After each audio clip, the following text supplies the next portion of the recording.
I'm Mr. Veroni. I'm Mr. Kramer. I'm Miss Clark. I'm Miss Paschke. I'm Mr. Ellsworth. I'm Miss Sudu. And this This This This is Deer Park Daily. Good afternoon, everyone. Welcome to Deer Park Daily. I'm Mr. Veroni. I hope everyone had a great spring break and welcome back to a new week of learning.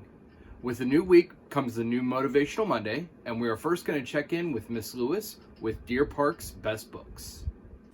Hello everyone and welcome to Deer Park's Best Books. I'm Miss Lewis. Did you know that April is National Poetry Month? I'm going to tell you one of my favorite poems. It's by a poet called William Carlos Williams. He was born in 1883 and passed away in 1963, and while he was being a poet, he also had a career as a full-time family doctor. He would make house calls and take care of people. He loved painting and writing so much that he kept doing that at the same time. So this is his poem called This Is Just to Say. I've eaten the plums that were in the icebox, and which you were probably saving for breakfast. Forgive me, they were delicious, so sweet, and so cold. All of the books that I'm sharing today are available through Mackinvia, which is located in your Clever. They are also all novels in verse or poetry form to celebrate National Poetry Month. They Call Me Guero by David Bowles follows a boy who lives along the U.S.-Mexican border in Texas. His 7th grade ELA teacher gets him interested in poetry. So he writes about his 3 friends at school, called Los Bobbies because they are all named Bobby, life crossing over the border to Mexico to visit family, and what it means to be a Mexican-American, even if he has light skin and red hair, and hence the nickname Guero. This book is filled with funny, mischievous, and serious poems about friends, family, and school.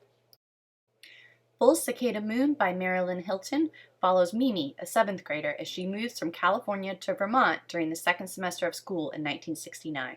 During this time period, Americans are beginning to withdraw troops from Vietnam and also preparing for the first moon landing. Mimi dreams of being an astronaut, but sometimes feels defeated by the many microaggressions she faces in her new town because of her race. She's half Japanese and half black. Will she be able to summon the courage to match her dreams? If you read Kwame Alexander's The Crossover, or even if you didn't, you will love his other book called Booked. 8th grader Nick Hall loves soccer, but hates that he has to read his dad's dictionary of weird and wonderful words every day. But now he has a veritable plethora of vocabulary he can use to impress teachers, charm girls, distract bullies, and communicate with his rapping school librarian called the Mac. But will words help him while his parents consider separating? Find out in Booked. This has been Deer Park's Best Books for the week of April 13th. Have a great week. Now, we know it's not the easiest thing to do to start a new week after spring break, so hopefully we'll be able to motivate you and let you get an eye on those books.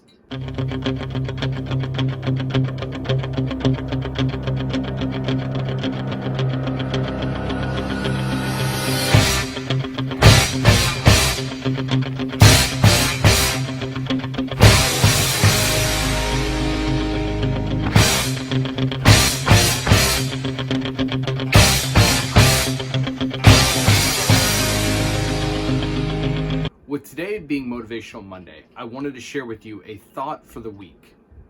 This quote comes from St. Jerome, and it reads, "Good, better, best, never let it rest, till your good is better and your better is best." So what this means is, don't settle for good enough. We've got a lot of time on our hands right now, and you can use this time to perfect your good. Make your good better and your better your best. Join us tomorrow for another new episode of Deer Park Daily.